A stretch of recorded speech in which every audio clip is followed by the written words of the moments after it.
Buongiorno, benvenuti alla TG Sicilia. Le principali notizie. Droga, 12 arresti tra Sicilia e Spagna. Al vertice dell'organizzazione di trafficanti un catanese e la compagna. Confiscati marijuana, hashish, armi e €1 milione. A Catania sequestrati 44 kg di cocaina, arrestato dalla polizia un corriere di stupefacenti dopo una spericolata fuga dalla zona industriale fino al quartiere San Cristoforo. I cacciatori uccisi nei Nebrodi, si chiarisce la dinamica della strage, cominciata per un tragico errore. C'è un video che documenta la sparatoria. Il quarto uomo al momento resta indagato per omicidio. Anicemi attesa per il Consiglio dei Ministri di domani. Dovrà stanziare 150 milioni per i 1.500 senza casa dopo la frana. Il Comitato dei cittadini, niente interventi di fortuna. Vogliamo rifarci una vita qui e adesso. Ora è il vento del ciclone Oriana a sferzare la Sicilia, tragedia sfiorata a Siracusa per una copertura di lamiera finita in strada, mareggiata alle Olie, l'arcipelago isolato da ieri pomeriggio, a Palermo caduti alberi e divelte coperture di capannoni. Palermo, prima notte in casa allo Zen 2 per la famiglia a cui toccava l'appartamento, minacciata perché rinunciasse. L'assessore Ferrandelli, le case popolari le assegna il comune, non la mafia. Nuova trappola online, è la truffa della ballerina che chiede un voto su WhatsApp. A Palermo 1.000 euro per una patente nautica, 5 misure cautelari, 46 sotto inchiesta, compreso il portiere Pigliacelli, la moglie di un indagato. I soldi fanno resuscitare i morti. Calcio, domani il Catania alle 19:30 ospita il Trapani nel recupero di Serie C. Per i rossazzurri vietato sbagliare per riaccendere la rincorsa al Benevento.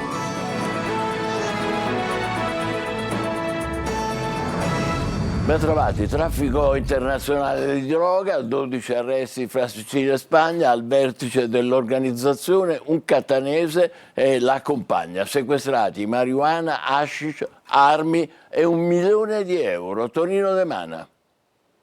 12 indagati, un maxi sequestro di cannabis e di un'ingente somma di denaro, oltre €1 milione. È il bilancio di un'operazione antidroga internazionale denominata Barcellona Express Farfalla, che ha portato all'arresto di 12 persone tra Sicilia e Spagna. I reati ipotizzati, a vario titolo, sono di associazione a delinquere finalizzata al traffico internazionale di stupefacenti, con l'aggravante per il promotore della disponibilità di armi, detenzione, spaccio di droga e riciclaggio. Al centro dell'indagine un traffico di marijuana ed hashish dalla Spagna alla Sicilia orientale. Numerose perquisizioni in provincia di Catania e a Barcellona hanno portato al sequestro di 1.670 piante di cannabis, di 3 piantagioni indoor di sostanza stupefacente e di oltre 40.000 euro in contanti. Un ulteriore carico, destinato in Sicilia, è stato intercettato al porto di Civitavecchia con la droga che era nascosta all'interno di grossi sacchi di mangime per animali domestici, in modo da rendere difficoltosa l'individuazione in caso di controlli. A capo dell'organizzazione ci sarebbe stato un catanese di 46 anni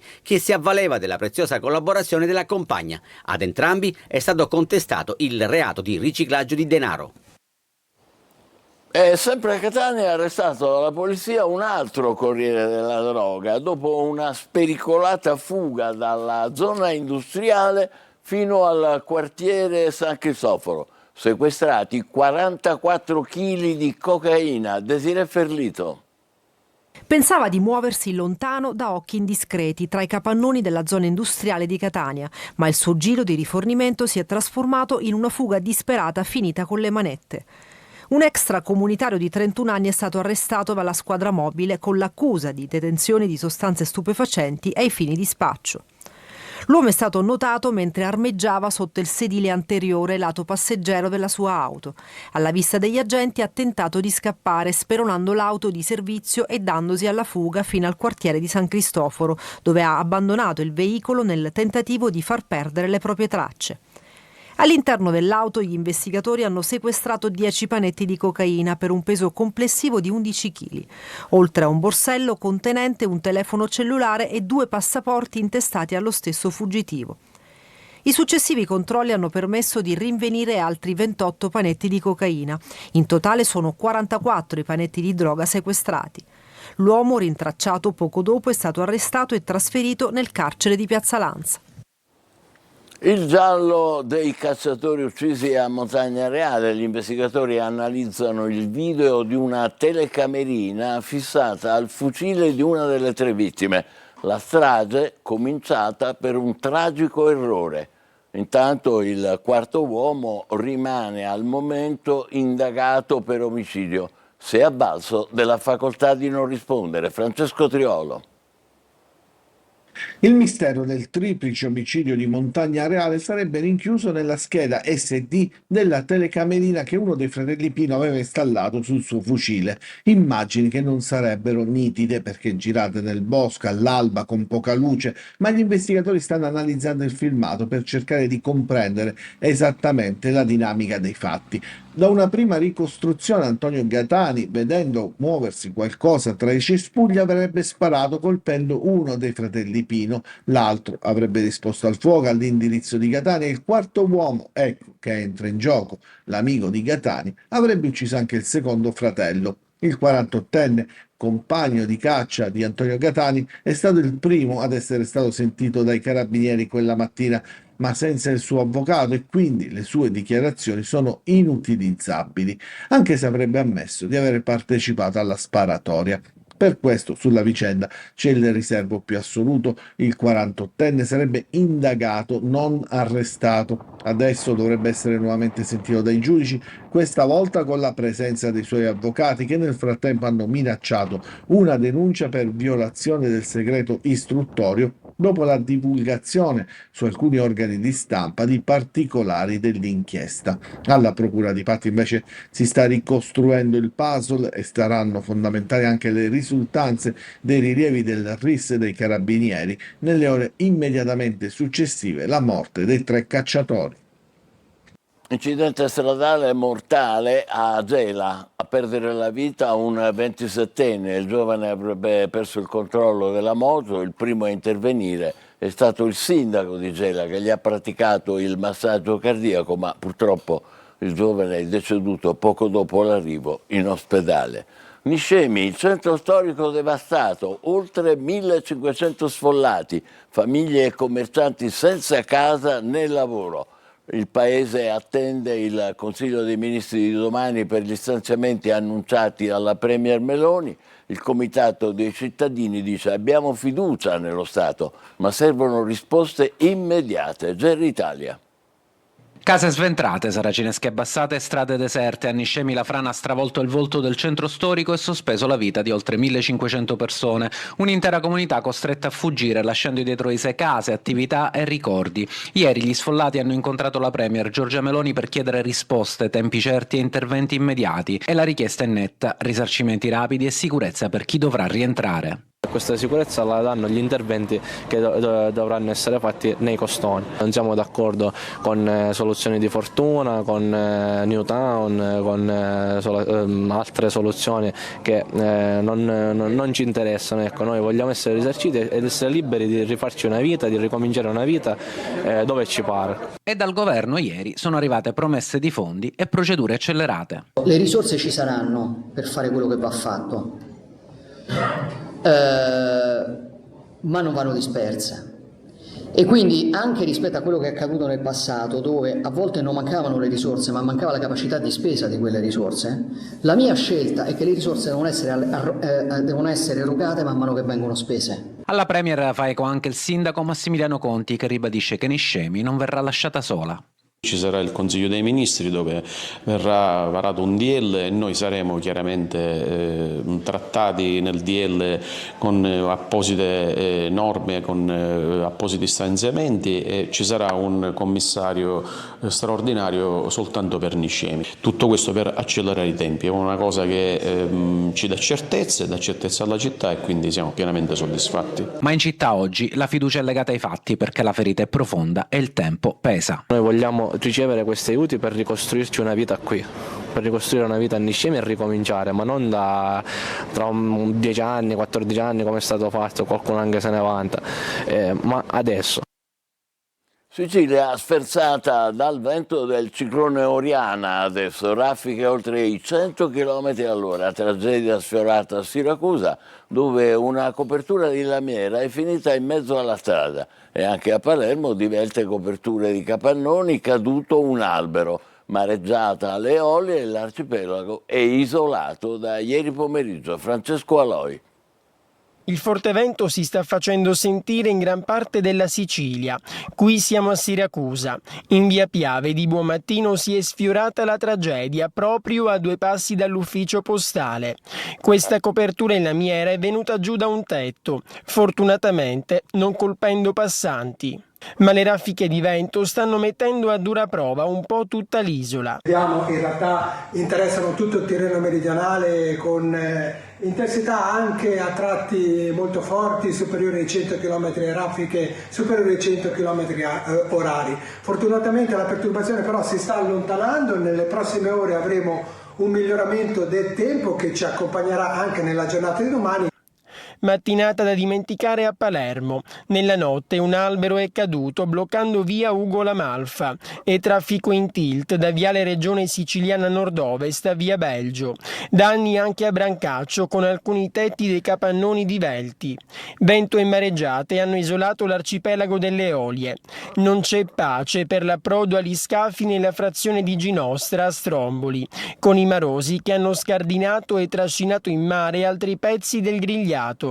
A Lipari, nella frazione di Acquacalda, il mare è arrivato fin dentro le abitazioni. Perché per la giornata di giovedì è prevista un'ulteriore perturbazione che porterà prima venti di scirocco e poi di nuovo venti di maestrale molto forti. Nelle più piccole delle Eolie, oltre alle mareggiate, ci sono altre emergenze. Le ambulanze non hanno autisti o personale, oppure sono fuori uso da mesi. La Procura di Barcellona Pozzo di Gotto ha aperto un'inchiesta. I residenti di Stromboli dicono: abbiamo diritto anche noi alle cure. Giusy Lazzara. Ammalarsi ricevere soccorso nelle più piccole delle isole Eolie è sempre più difficile. La Procura di Barcellona Pozzo di Gotto vuole vederci chiaro e ha aperto un'inchiesta sui mancati interventi sull'assenza di autisti delle ambulanze e di personale. Solo domenica a Stromboli un anziano ha dovuto fare su una sedia a rotelle il tragitto che lo portava alle di soccorso. L'ambulanza c'è, ma non c'è il personale specializzato all'autista. Noi chiediamo il presidio del 118 sempre, tutto l'anno, come c'è stato quest'estate, perché non ci sono persone di serie A e persone di serie B, perché d'estate sì e d'inverno no. Anche noi siamo persone, siamo 600 persone che viviamo sull'isola e abbiamo il diritto di curarci anche noi. A Panarea invece il personale c'è ma l'ambulanza è fuori uso, resta ferma da mesi nel deposito. Una situazione insostenibile per il sindaco di Lipari, Gullo, che denuncia: qui non funziona niente, dagli scafi alle farmacie fino all'assistenza con le ambulanze, tanto che si provvede con le moto Ape.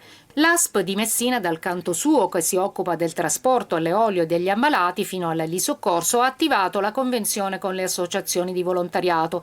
Tra queste anche la Croce Rossa, ma di fatto, soprattutto d'inverno, le gare d'appalto sono andate deserte. Una storia che sembra ripetersi. La scorsa estate il caso del giornalista Viviano, trasportato in moto Ape con un femore fratturato, aveva sollevato ancora una volta il disservizio e l'attenzione anche della regione. Per qualche settimana l'ambulanza era tornata operativa. Finita l'estate, resta in limbo.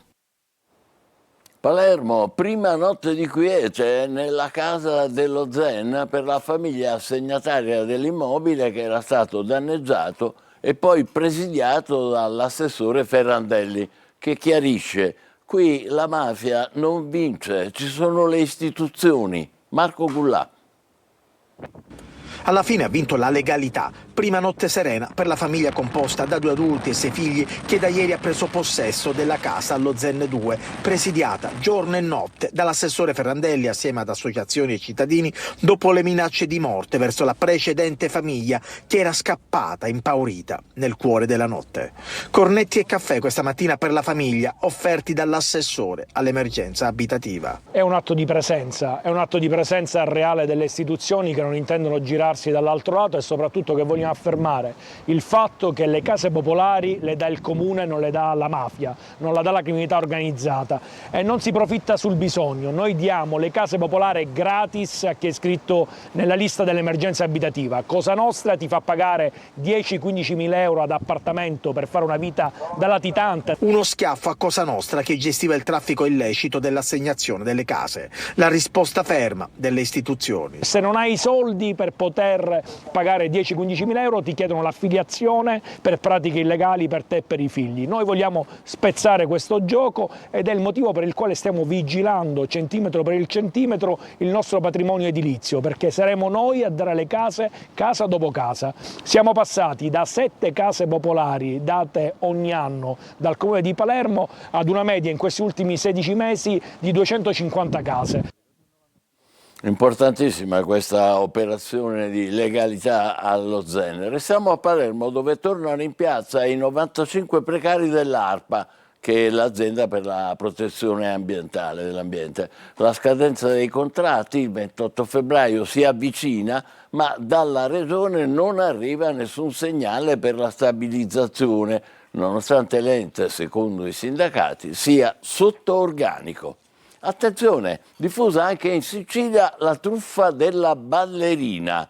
Un WhatsApp inviato da un conoscente ci invita a votare per una bimba figlia di amici che partecipa a un concorso. Sembra tutto vero, e invece è una nuova trappola online. Simona Mazzone.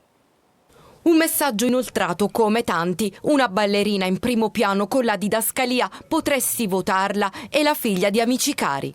Attenzione, nessun concorso, nessuna bimba da votare, è la nuova trappola online che da giorni circola su WhatsApp colpendo ignari utenti in tutta Italia. Si tratta di una sofisticata forma di phishing della messaggistica che sfrutta la buona fede dell'utente per rubare il controllo degli account e per propagarsi come un virus. Nessun pagamento richiesto, i truffatori usano spesso la parola gratis per carpire la fiducia della loro vittima. Il link ovviamente non porta ad alcun concorso di danza, l'utente viene reindirizzato in un sito falso che imita l'aspetto di una piattaforma ufficiale e che a breve gli carpirà tutti i dati. Cosa fare per difendersi? Non aprire link ricevuti anche da contatti della propria rubrica, inserendo dati personali quali il proprio numero di telefono o un codice di verifica ricevuto tramite SMS. Attivare il sistema di sicurezza della verifica in 2 passaggi e controllare se al proprio account sono connessi altri dispositivi, eliminando quelli non conosciuti. Chi casca nella rete consegna inconsapevolmente le chiavi del proprio account WhatsApp ai truffatori. In pochi minuti si perde l'accesso al proprio profilo e il messaggio della ballerina schizza su tutti i contatti dell'utente, diffondendo la truffa in modo esponenziale. In caso di compromissione del proprio account, notiziare tempestivamente tutti i propri contatti di una possibile truffa e segnalare o denunciare alla Polizia di Stato qualsiasi attacco ricevuto.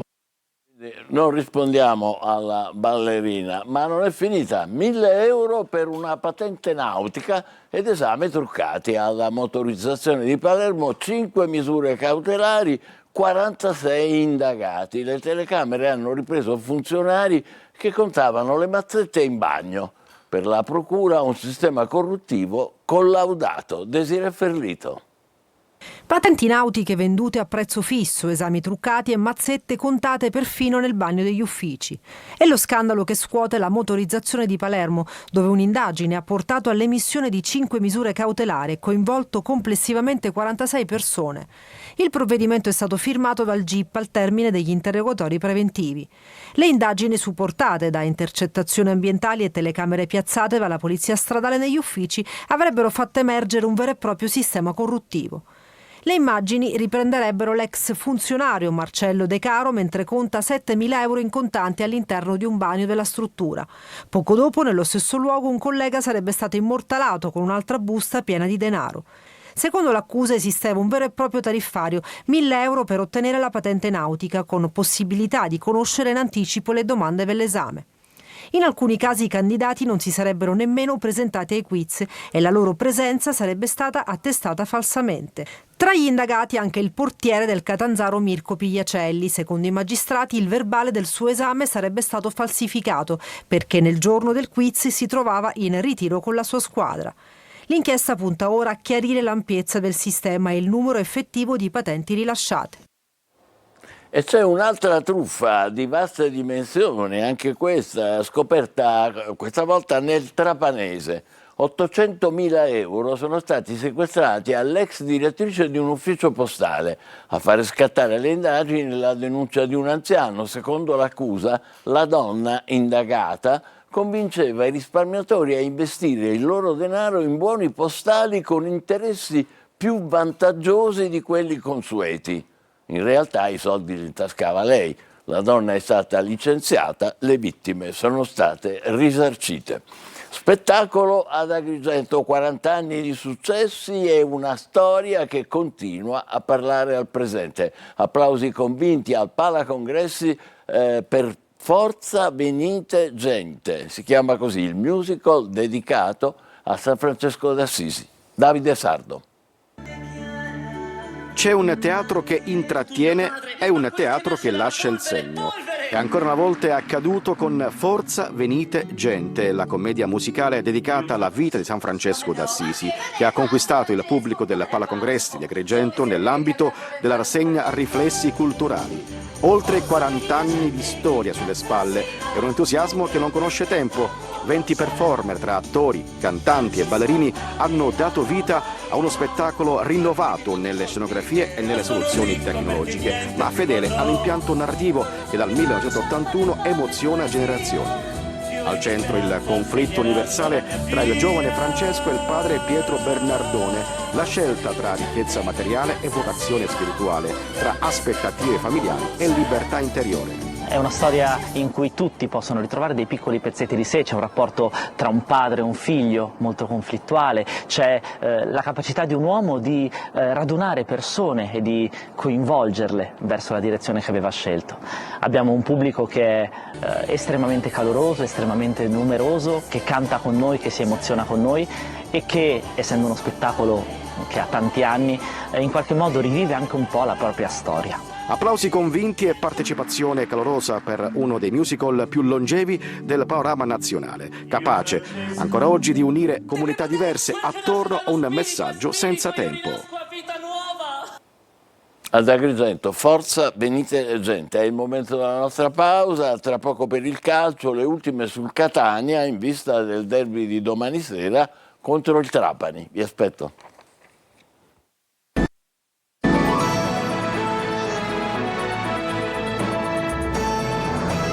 Trovate un aggiornamento prima dello sport. I vigili del fuoco di Catania sono intervenuti a Mister Bianco per un incendio che la notte scorsa ha coinvolto 4 auto che erano parcheggiate in piazza 25 aprile all'altezza della villa comunale. I carabinieri sospettano che si possa trattare di un rogo di origine dolosa. Ecco, c'è il calcio, domani al Massimino il recupero tra Catania e Trapani, i rossazzurri obbligati a vincere per accorciare le distanze dal Benevento, primo in classifica. Francesco Triolo.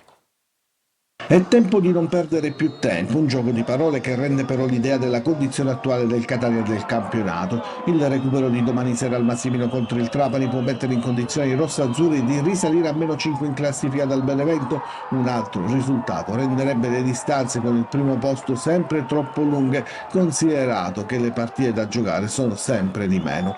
Il Catania si mangia le mani per le occasioni perse. Nelle ultime 3 partite ha di fatto dato via libera al Benevento.